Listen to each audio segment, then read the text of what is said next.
Good afternoon, dear children of class 10.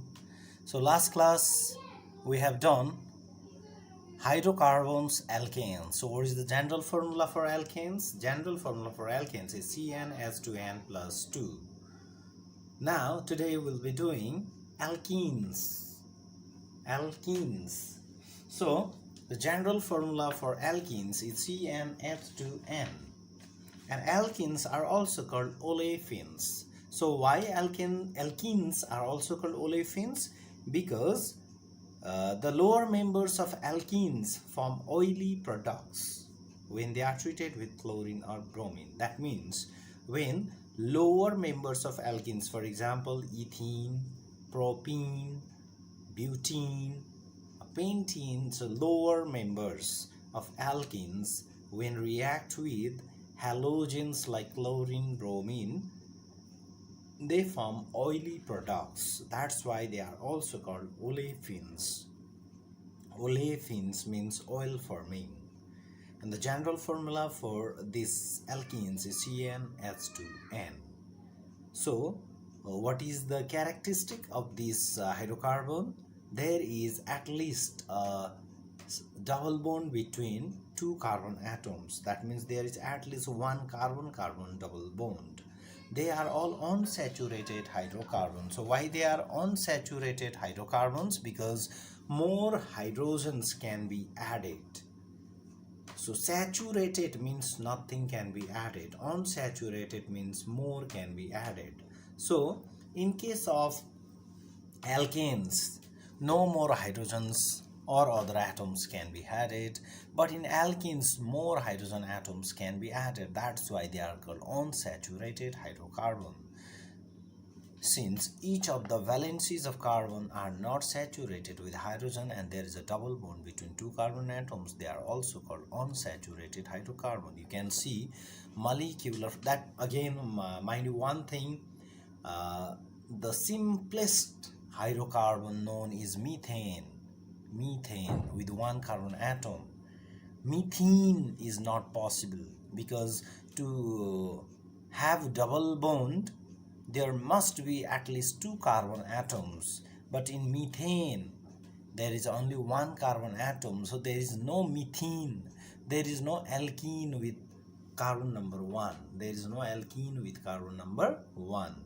So C2H4 following the formula CnH2n, that means number of hydrogen atoms is twice than the number of carbon atom. If carbon number is 2, hydrogen will be 2 into 2, 4. If carbon number is 3, hydrogen will be 6. If carbon number is 4, hydrogen will be 8. If carbon number is 5, hydrogen will be 10. So you can see here the condensed formula. Condensed formula means the formula in which the bond is shown in between carbon and carbon only. There is no bond shown between carbon and hydrogen. Whereas in a structural formula, bond between carbon and hydrogen is also shown. So what is trivial name or common name for ethene is ethylene, propene is propylene, butene is butylene, and pentene is pentylene. So these are the common names for the lower members of alkene. So which is the first member of alkene? It is ethene, commonly known as ethylene.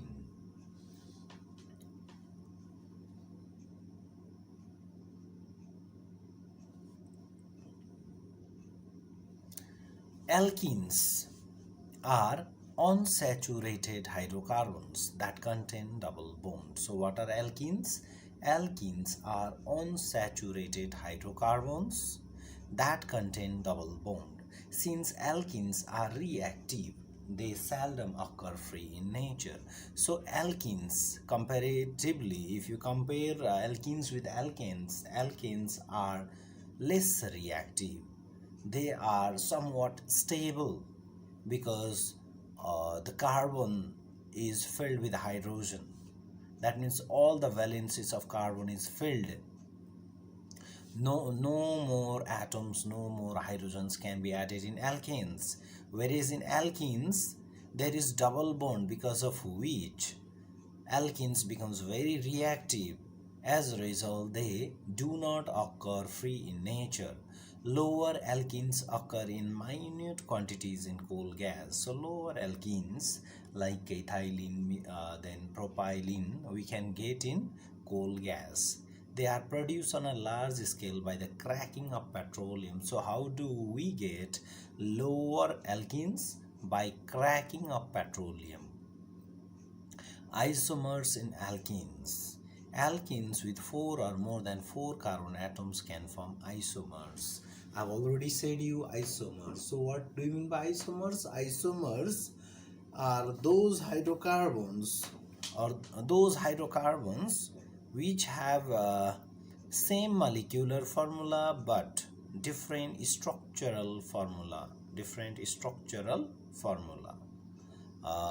This difference in the formula may be because of position or maybe because of the chain that we have already discussed in alkanes.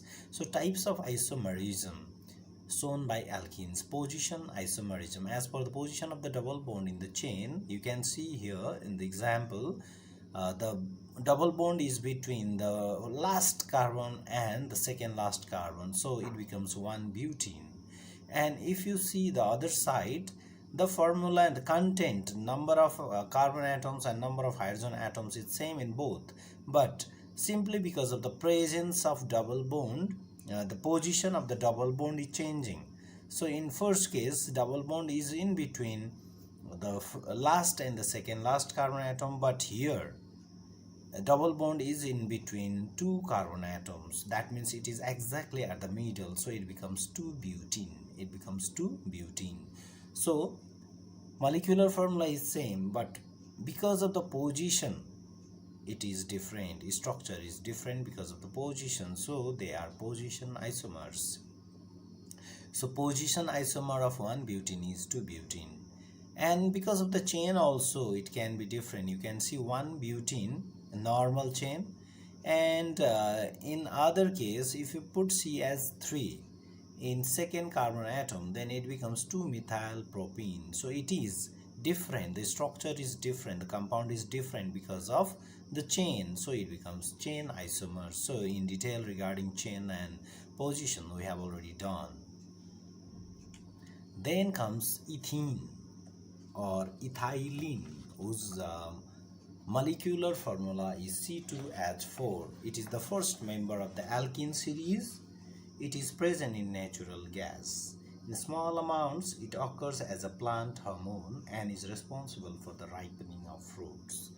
So, fruits ripes because of ethylene or ethene. So, can you name the chemical substance that is responsible for ripening of fruits? Yes, it is ethene or ethylene, whose molecular formula is C2H4. Then you can see the structure of ethene. Each carbon atom of ethene is attached to 2 hydrogen atoms by single covalent bonds and to another carbon atom by a double covalent bond. There are 4 CH single covalent bonds and 1 C double bond C double covalent bond. It is a planar flat molecule. It is a flat or planar molecule. All bond angles, that means you can see here the bond between hydrogen carbon and carbon is 120 degree.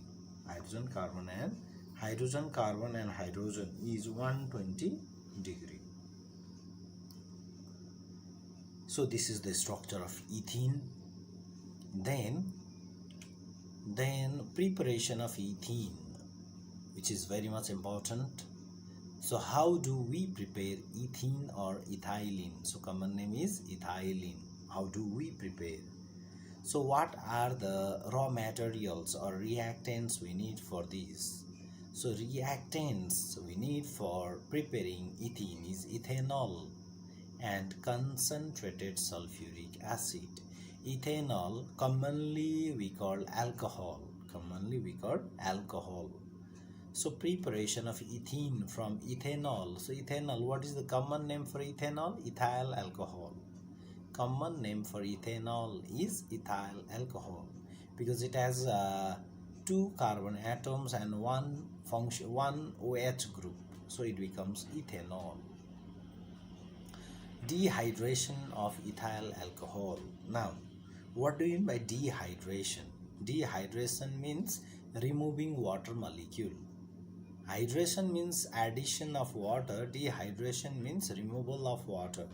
So if we remove water from ethanol, we'll get ethene. We'll get ethene. Let's see how do we get. What is the procedure? Arrange the apparatus as shown in figure 12.4. This figure 12.4, you have to arrange the apparatus as shown in this figure.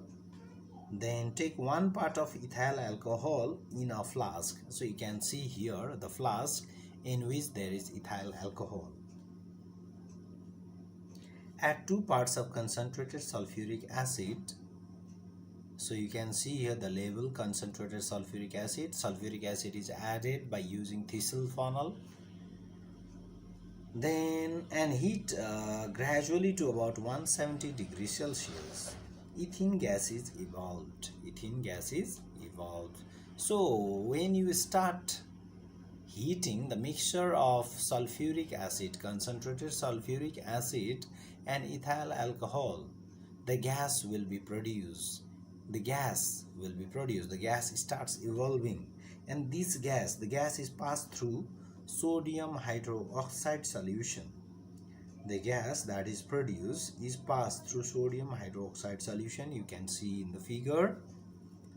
Then which removes carbon dioxide and sulfur dioxide. So why sodium hydroxide is used? So that carbon dioxide gas and sulfur dioxide gas, which is formed together with ethene, can be absorbed. Otherwise we cannot separate ethene gas from carbon dioxide and sulfur dioxide gas. So what is the role, what is the use of sodium hydroxide, what is the use of passing the evolved gas through sodium hydroxide solution so that it can absorb carbon dioxide and sulfur dioxide gas formed along with ethene.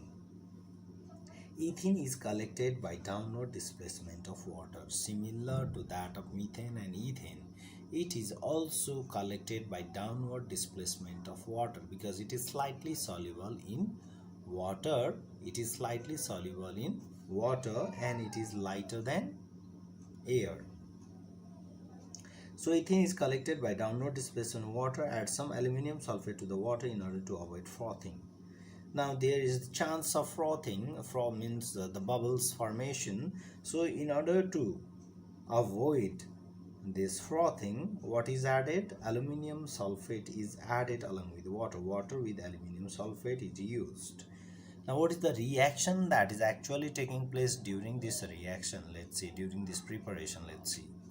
So reaction, ethanol, what is the formula for ethanol? CH3CH2OH plus H2SO4 gives ethyl hydrogen, CH3CH2HSO4, ethyl hydrogen sulfate. That means what you can see here is OH group. OH group from ethanol is displaced by sulfate, hydrogen sulfate, displaced by hydrogen sulfate. So water is removed. That's why the process is called dehydration, because water is removed. Again, when this ethyl hydrogen sulfate is treated with excess of concentrated sulfuric acid and heated up to 170 degrees Celsius, then what will happen is this sulfate ion will be removed, and sulfate ion will be removed. Okay, hydrogen, okay, sulfuric acid is removed, leaving behind ethene, So C2H5OH, concentrated sulfuric acid, gives ethene plus water, Collection, the gas is collected by downward displacement of water.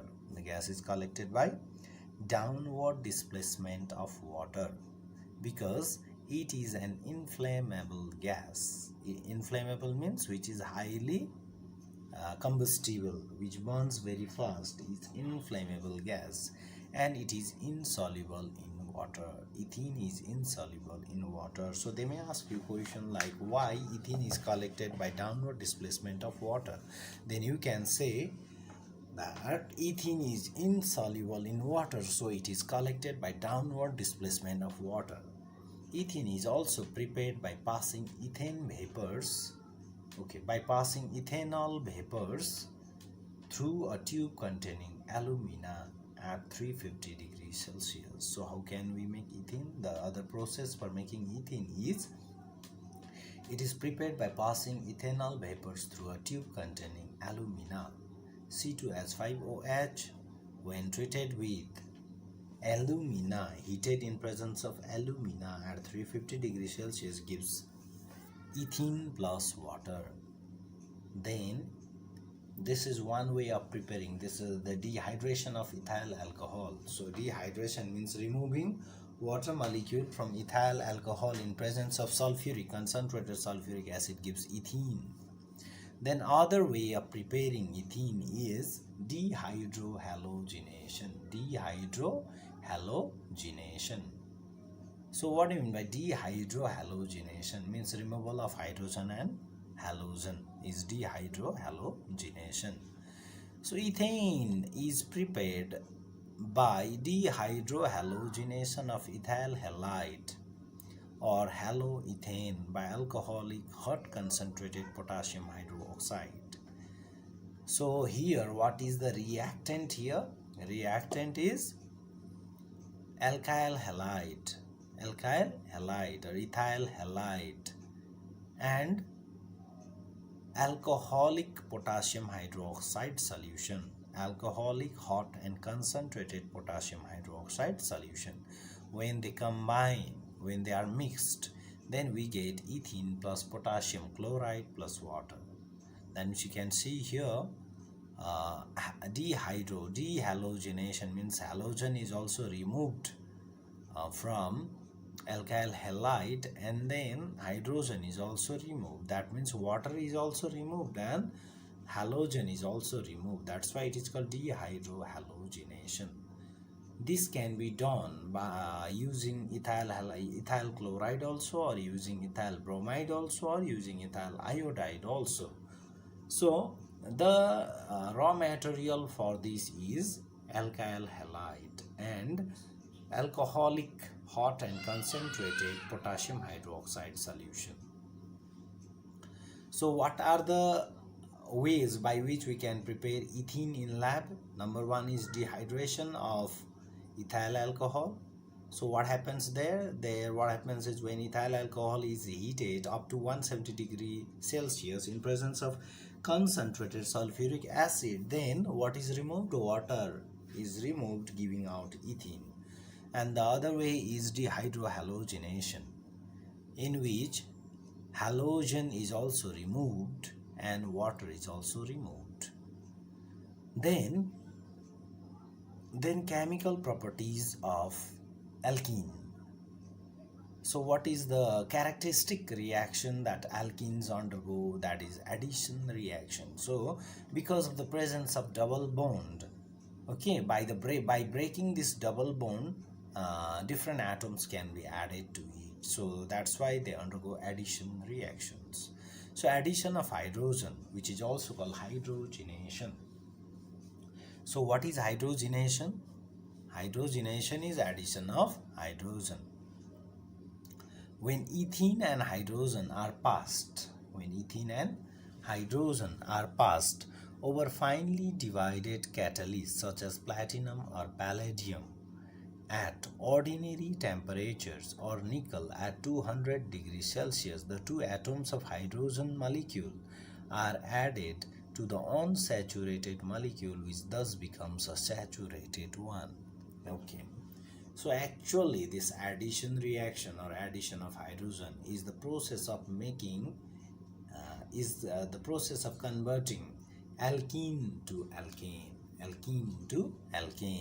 ethene to ethane. So when ethene and hydrogen are passed over finely divided catalyst, catalyst can be any, platinum or palladium, but if platinum and palladium are used, then the temperature has to be ordinary room temperature. But If you are using nickel as catalyst, then the temperature has to be 200 degrees Celsius. Then in this condition, what happens is two atoms of hydrogen molecule are added to the unsaturated molecule, which thus becomes a saturated one. So if you are using ethene, if you are hydrogenating ethene, then you will get ethane. If you are hydrogenating propene, then you will get propane.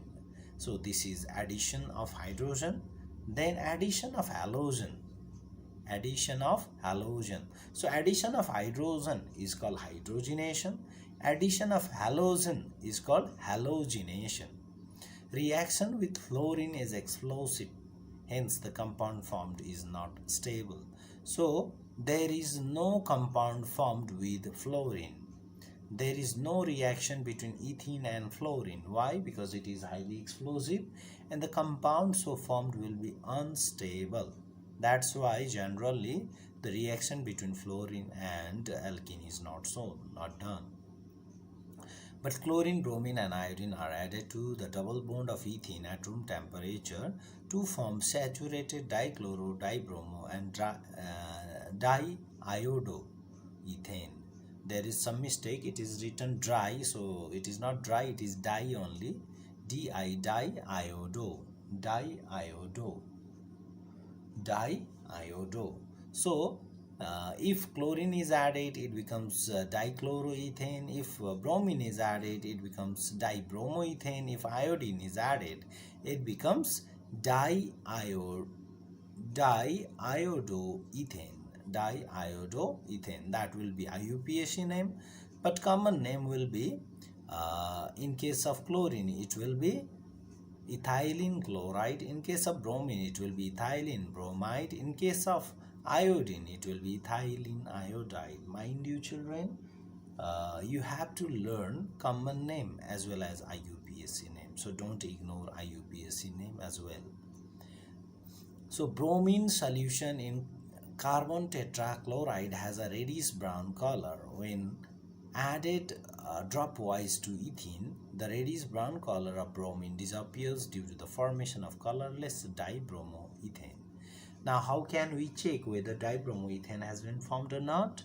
Bromine solution in carbon tetrachloride has a reddish brown color. But when we add dropwise to ethene, when we add carbon tetrachloride to ethene, the reddish brown color of bromine, okay. When we start adding bromine to ethene, then the reddish brown color disappears due to the formation of colorless dibromoethane. So reaction with iodine is very slow and diiodoethane formed is unstable. It eliminates the iodine readily and regenerates the ethene. That means halogenation is very much successful with chlorine and bromine only, because with fluorine it is highly explosive and the compound form is unstable. Then with iodine the reaction is really very slow and the product form, that is diiodoethane, is unstable, hence it regenerates into ethene. So what we did today is we learned the introduction of what is ethene, how do it occur, then whether the isomers of ethene are there or not, and then we learned about why is ethene generally used, then structure of ethene, and then preparation of ethene, that is dehydration of ethyl alcohol and dehydrohalogenation. Then some chemical properties. These are some chemical properties of ethene. Number one is so ethene undergoes addition reactions, and in that number one is addition of hydrogen, which is also called hydrogenation, and number two addition of halogens, which is also called halogenation. So halogenation is successful with chlorine and bromine only. With fluorine it is explosive and the compound formed is not stable, and with iodine the reaction is really very slow, so it regenerates into ethene only. That means the reaction is highly reversible. Then let's talk about the uses of ethene. So ethene is used in making polythene. Ethene is used in making polythene. So this polythene is highly it's very commonly used. So nowadays, this modern life, we cannot think of anything, we cannot think of life without polythene. So polythene is made up of ethene. It is converted into ethanol, which is used as a starting material for other products, mainly cosmetics and toiletry preparations. So ethene is converted into ethanol.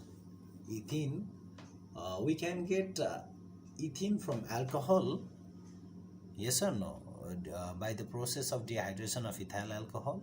But we can get ethanol back from ethene also, which can be used as a starting material for other products, mainly cosmetics and toiletry preparation. And you are very much familiar nowadays, the fruits are plucked raw only, and then they get ripened very easily. Why? Because of the use of ethylene. Because of the use of ethylene, which is also called ethene. It is used for ripening of fruits. It is used in making epoxy ethane, used in the manufacture of detergents. So detergents, for making detergents we need epoxy ethane, and for making epoxy ethane we need ethene. Then it is used for producing oxyethylene flame, which is used for coating and welding of metals. It is used in the manufacture of synthetic chemicals as well. So these are the uses of ethene. This much for today. Thank you.